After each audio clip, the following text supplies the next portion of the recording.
Podemos identificar a lo largo de la historia bíblica muchos momentos en los cuales Dios actuó frente al pecado.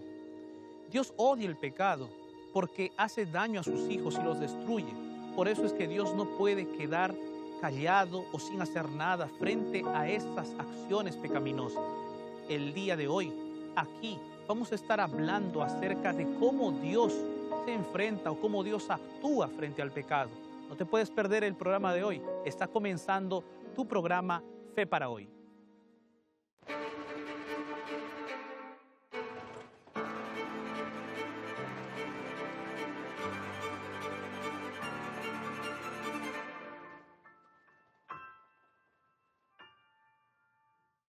Antes de continuar con el tema del día de hoy, mira, yo tengo aquí un regalo para ti. Es el DVD El sentido de la fe. Un regalo especial para que tú puedas conocer un poco más acerca de cómo crecer en tu relación con Dios. Entonces, solicítalo totalmente gratis a través de nuestra página web www.estudielabiblia.com. O también escríbenos solicitando a través de nuestro número de WhatsApp más 55 12 98 100 14 60. Entonces, ¿qué esperas? Solicítalo ahora.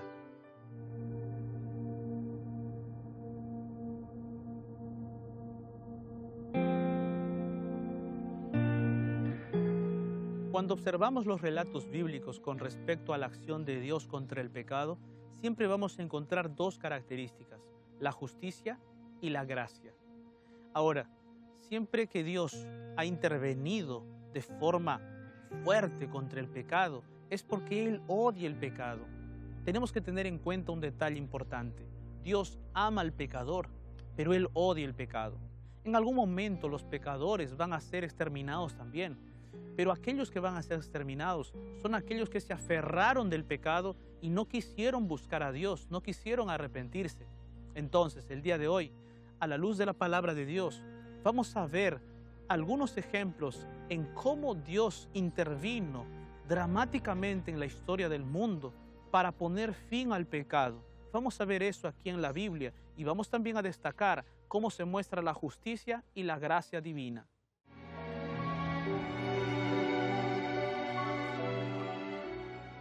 El primer gran acto punitivo de Dios contra el pecado está registrado en el Génesis, específicamente en el capítulo 6. Estoy hablando de la historia del diluvio. En aquella época la maldad de los hombres se había incrementado demasiado. El registro bíblico narra de que la maldad era tal que todos los pensamientos de los hombres eran destinados hacia el mal. En aquel momento, esa maldad había crecido tanto que había llegado al límite de la paciencia de Dios. Y sí estoy diciendo que la paciencia de Dios se agota. Y ella se agota cuando los seres humanos rechazan y rechazan y rechazan constantemente la gracia de Dios y se aferran del pecado. Nosotros vamos a observar en esta historia que a pesar de que hay un acto punitivo bien fuerte, Dios también les demuestra gracia. Vamos a mostrar entonces, vamos a analizar detalladamente esta historia. Aconteció que cuando comenzaron los hombres a multiplicarse sobre la faz de la tierra, y les nacieron hijas, que viendo los hijos de Dios que las hijas de los hombres eran hermosas, tomaron para sí mujeres, escogiendo entre todas. Y dijo Jehová: No contenderá mi espíritu con el hombre para siempre, porque ciertamente él es carne, mas serán sus días 120 años. Había gigantes en la tierra en aquellos días, y también después que se llegaron los hijos de Dios a las hijas de los hombres y les engendraron hijos. Estos fueron los valientes que desde la antigüedad fueron varones de renombre. Y vio Jehová que la maldad de los hombres era mucha en la tierra, y que todo designio de los pensamientos del corazón de ellos era de continuo solamente al mal. Y se arrepintió Jehová de haber hecho hombre en la tierra, y le dolió en su corazón. Y dijo Jehová: Raeré de sobre la faz de la tierra a los hombres que he creado, desde el hombre hasta la bestia y hasta el reptil y las aves del cielo, pues me arrepiento de haberlos hecho. Es interesante y a la vez triste observar cómo es que el mundo que había sido creado perfecto ahora estaba totalmente corrompido. Los seres humanos que habían sido creados a la imagen y semejanza de Dios ahora estaban entristeciendo el corazón de Dios. Y es así, mis amigos, cuando el ser humano se aparta de los caminos de Dios, cuando el ser humano se aleja de Dios y va tras el pecado, entristece el corazón de Dios. El mundo de aquella época estaba totalmente corrompido. El relato bíblico afirma de que los pensamientos de aquellos hombres estaban totalmente dispuestos hacia el mal. Lo que más hería el corazón de Dios era que la mente humana, creada para pensar, planificar y ejecutar el bien, estaba totalmente inclinada para pensar, planificar y ejecutar el mal. Esto debe colocarse dentro del contexto en que la capacidad mental humana era muy superior a la de nuestros días. Era un periodo en que las personas vivían centenares de años y no existía escritura porque la memoria humana era impresionante. La información se transmitía oralmente y no se perdía. Estos hombres, los varones de renombre o héroes del pasado que menciona el texto, eran los más capaces, pero empleaban su enorme inteligencia y fuerza para desafiar a Dios. La palabra gigantes proviene del hebreo nefilim, que significa personas de gran porte y fuerza. La expresión también puede significar caídos, con lo que da a entender que aunque se los consideraba como héroes de la antigüedad, según Números 13, 31 al 33, para Dios eran pecadores caídos, pronto a ser condenados por sus actos pecaminosos. La verdadera grandeza delante de Dios no es la elevada estatura, los músculos o la apariencia física, no. La verdadera grandeza que Dios toma en cuenta es la fuerza moral para colocarse de parte de Dios. Eso es lo que Dios admira realmente. En aquel tiempo, el mundo se había corrompido de tal manera que Dios vio necesario destruirlo por completo. Y es que, mis amigos, Dios no tolera el pecado. Dios no ve con buenos ojos el pecado para nada. Entonces, mira, cuando el ser humano se coloca de parte del pecado, se coloca en oposición directa a Dios. Nadie puede estar tanto en el pecado como en el servicio de Dios. Santiago capítulo 4, versículo 4 dice así: Oh almas adúlteras, ¿no sabéis que la amistad del mundo es enemistad contra Dios? Cualquiera, pues, que quiere ser amigo del mundo, se constituye en enemigo de Dios. Para quien estudia la Biblia con atención, leer que Dios decidió destruir el planeta con un diluvio no les resulta chocante, ya que a lo largo de todo el texto sagrado vemos que Dios siempre está levantándose categóricamente contra el mal. Esto debería hacernos reflexionar sobre nuestra vida, porque si elegimos aliarnos con el pecado, si de manera deliberada optamos por el mal, estamos oponiéndonos abiertamente a Dios. En el gran conflicto entre el bien y el mal solo existen dos bandos. Si no estamos del lado de Dios, automáticamente nos colocamos contra Él, es decir, del lado del pecado, que dentro de muy poco será destruido. En el juicio que Dios estableció contra los antediluvianos, podemos percibir con claridad la misericordia de Dios. Antes de destruir el planeta, Dios les concedió 120 años de gracia. Mientras Noé y su familia construían el arca, Dios les estaba advirtiendo a la humanidad lo que iba a acontecer y les ofrecía la oportunidad de arrepentirse. Cada martillazo en el arca era un grito de Dios que invitaba a la humanidad a cambiar de vida. Ciertamente muchas personas aceptaron el mensaje en el transcurso de 120 años, solo que posiblemente en ese transcurso varios de ellos murieron. Al final del cumplimiento del tiempo, del plazo que Dios le había dado a Noé, solamente 8 personas habían aceptado verdaderamente el mensaje de Dios. Y esas 8 personas fueron salvas, entraron dentro del arca de Noé. Infelizmente, el otro grupo de personas no había aceptado el mensaje de Dios y tuvieron que sufrir las graves consecuencias. Pero una cosa sí nosotros debemos tener bien en claro. Allí nosotros vemos tanto la justicia de Dios, pero también la gracia de Dios. Porque Dios, de todos modos, envió un mensaje de arrepentimiento para el mundo, solo que solamente pocas personas aceptaron ese mensaje. Solamente pocas personas aceptaron la gracia de Dios.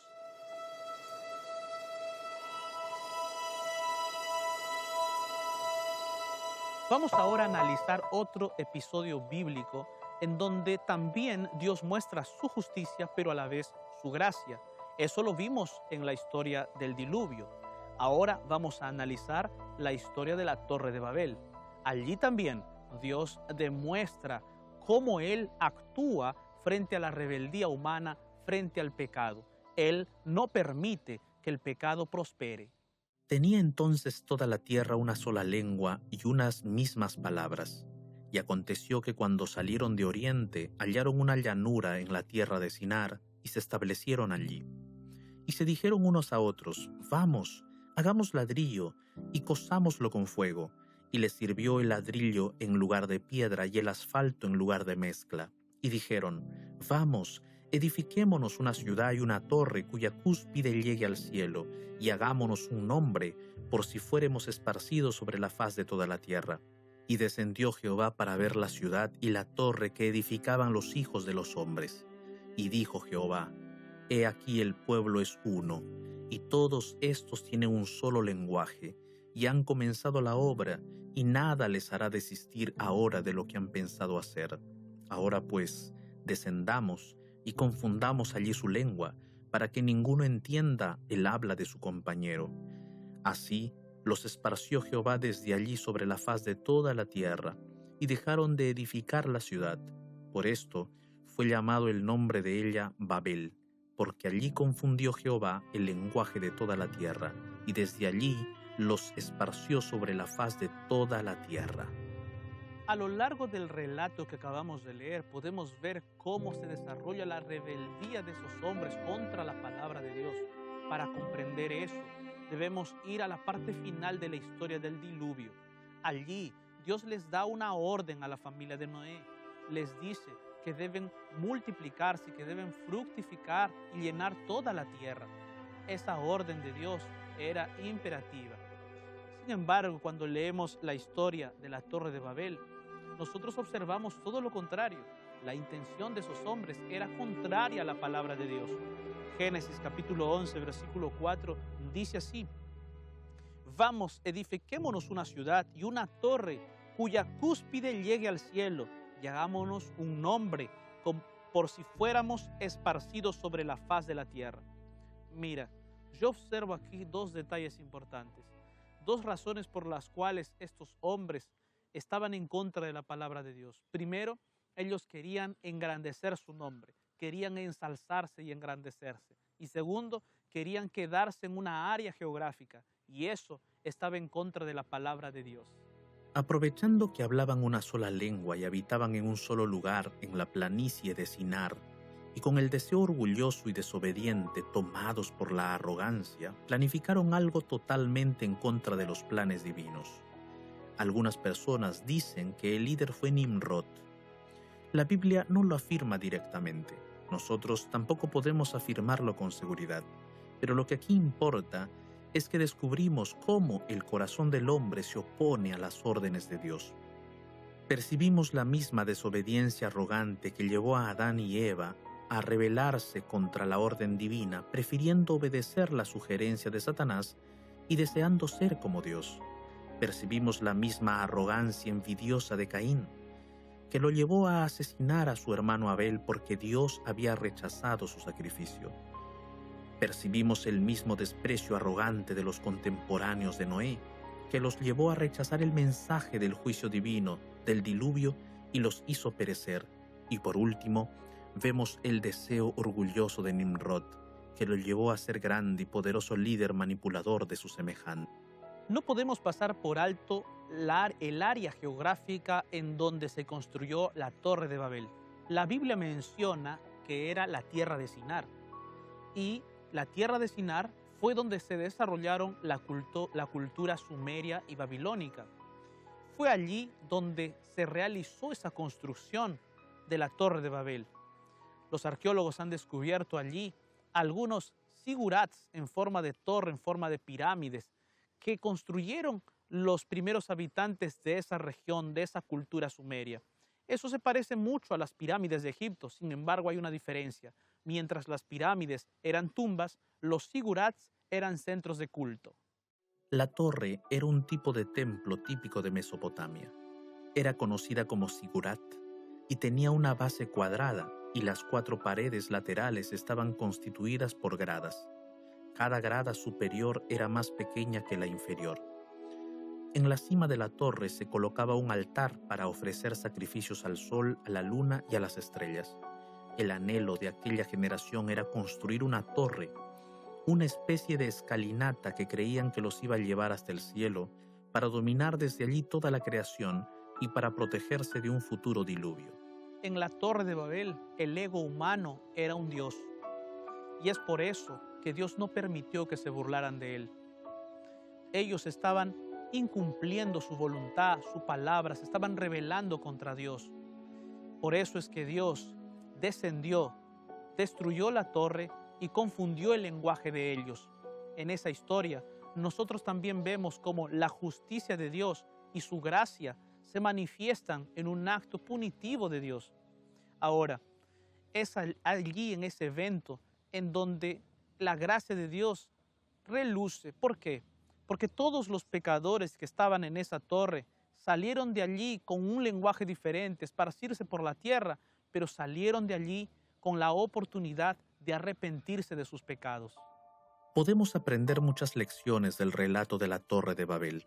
Por un lado, es inútil pensar que somos más listos que Dios. Él es infinitamente más inteligente que el más brillante de los humanos. Por otra parte, pensar que nos irá bien oponiéndonos a la voluntad de Dios es una completa ilusión. Dios ha expuesto cuál es su valor para las diversas áreas de nuestra vida. Dios reveló qué pensaba respecto de temas como la sexualidad, la salud, el día que debe ser santificado, entre otros temas que encontramos en la Biblia. La mejor actitud que podemos tomar es someternos a la voluntad de Dios para nosotros. De lo contrario, caminaremos hacia nuestra propia destrucción. Sobre todo, la Torre de Babel nos enseña que la voluntad soberana de Dios siempre prevalecerá, independientemente de si nos rebelamos o no. Dios es poderoso y ha garantizado que se ejecutará su voluntad. Otro caso en el que nosotros vemos claramente cómo Dios se levanta contra el pecado es la historia de las ciudades de Sodoma y Gomorra. Estas ciudades se volvieron famosas por la historia de Lot y su familia, pero antes de que Lot y su familia llegaran a vivir allí, estas ciudades ya tenían fama de ser ciudades corrompidas, con mucho pecado y con prácticas lascivas. Cuando Lot escogió llevar a su familia a esa ciudad, ya esta ciudad estaba en su auge de contaminación y la familia de Lot corría peligro. Entonces Lot escogió para sí la llanura del Jordán, y se fue Lot hacia el oriente, y se apartaron el uno del otro. Abraham acampó en la tierra de Canaán, en tanto que Lot habitó en las ciudades de la llanura, y fue poniendo sus tiendas hasta Sodoma. Mas los hombres de Sodoma eran malos y pecadores contra Jehová en gran manera. Las prácticas pecaminosas en Sodoma y Gomorra eran repugnantes ante los ojos de Dios. Es triste saber que en esas ciudades el pecado y las prácticas abominables estaban totalmente generalizadas, es decir, las ciudades vivían pecando. Nosotros podemos ver eso cuando Moisés registra algún hecho importante en la historia de Lot. Génesis capítulo 19, versículo 4 al 5 dice así: Pero antes que se acostasen, rodearon la casa los hombres de la ciudad y los varones de Sodoma con todo el pueblo unido, desde el más joven hasta el más viejo. Y llamaron a Lot y le dijeron: ¿Dónde están los varones que vinieron a ti esta noche? Sácalos para que nos acostemos con ellos. ¿Saben, mis amigos? Eso es repugnante realmente. Los hombres de la ciudad de Sodoma querían cometer actos abominables contra los siervos de Dios. Y eso realmente era una rebeldía total contra la voluntad de Dios. Sin duda, este texto pone en evidencia que las ciudades de Sodoma y Gomorra estaban contaminadas totalmente por el pecado. El profeta Ezequiel da más detalles al respecto. He aquí que esta fue la maldad de Sodoma tu hermana. Soberbia, saciedad de pan y abundancia de ociosidad tuvieron ella y sus hijas. y no fortaleció la mano del afligido y del menesteroso. Y se llenaron de soberbia, e hicieron abominación delante de mí, y cuando lo vi, las quité. Así como en las ocasiones anteriores, en esta historia nosotros vemos también cómo Dios actuó contra el pecado. Dios no se queda de brazos cruzados cuando el pecado va acrecentándose cada vez más. En esta historia también vemos la gracia de Dios. Dios envió 2 ángeles para anunciar un mensaje de salvación y de arrepentimiento a esos pueblos. Pero la gente, los habitantes de esa ciudad, quisieron hacer daño a los ángeles, quisieron cometer actos impuros contra ellos, y eso Dios no lo permitiría. Por eso es que Dios reveló su justicia punitiva. ¿Y qué aconteció aquella mañana, la última mañana de Sodoma y Gomorra? Todos los habitantes se despertaron para realizar sus actividades económicas, sociales y también para hacer sus actos abominables. Pero esa fue la última mañana de ellos. Dios hizo descender fuego del cielo y consumió las 2 ciudades. Las 2 ciudades quedaron consumidas totalmente. Se dice, según los especialistas y estudiosos de la Biblia y de la arqueología, que justamente en el área del Mar Muerto es donde se encontraban allí esas 2 ciudades. ¿Sabes? Nosotros vemos en esa historia la justicia de Dios, pero también la gracia de Dios. Dios no tolera el pecado, eso lo sabemos. Tarde o temprano, Él va a actuar contra el pecado. El tiempo no nos permite considerar aquí todos los relatos históricos en donde se muestra cómo Dios se levanta para actuar contra el pecado. Pero una cosa tenemos que tener en cuenta: en todos esos relatos siempre se nos va a mostrar que Dios es un Dios justo, que muestra su justicia punitiva, pero también es un Dios de amor, que da gracia y oportunidad para que los seres humanos se salven. Dios no tolera el mal y no lo tolerará para siempre. Por eso la Biblia nos muestra que el juicio punitivo más grande de Dios aún está en el futuro.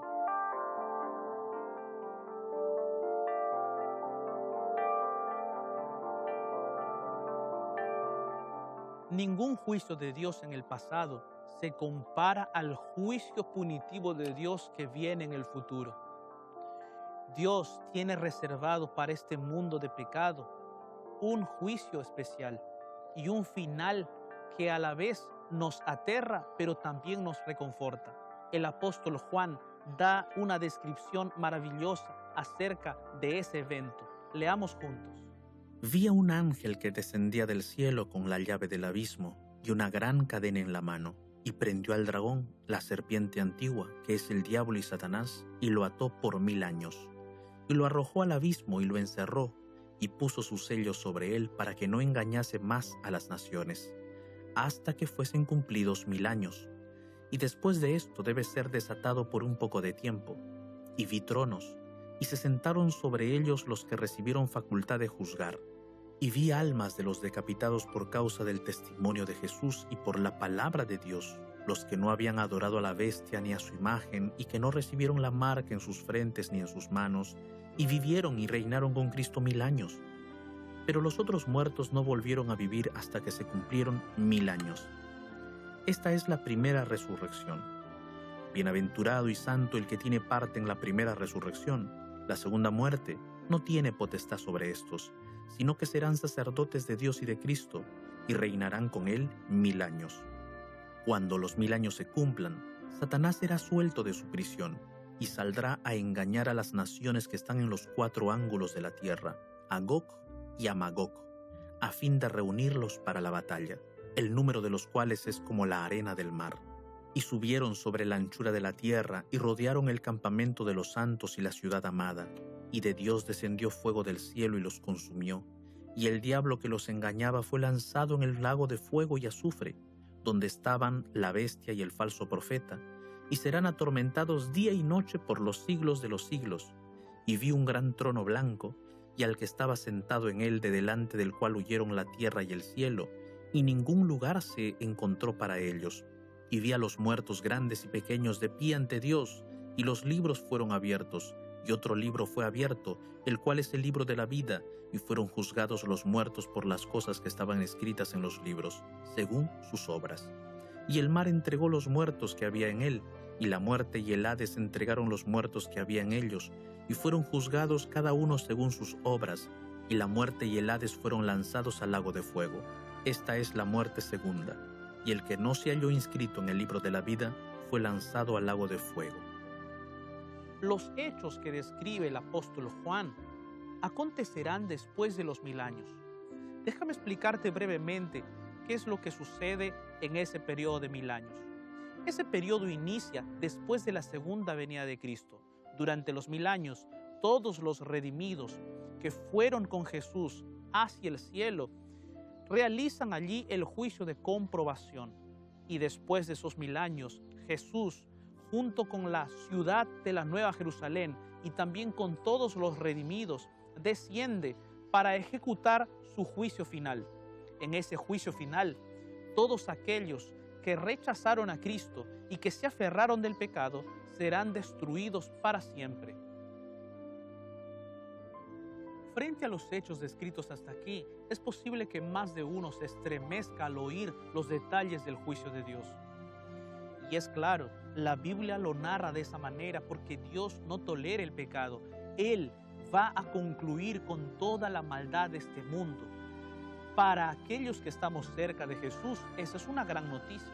Pero para aquellos que están lejos de Dios, podría ser de repente algo que da temor, ¿verdad?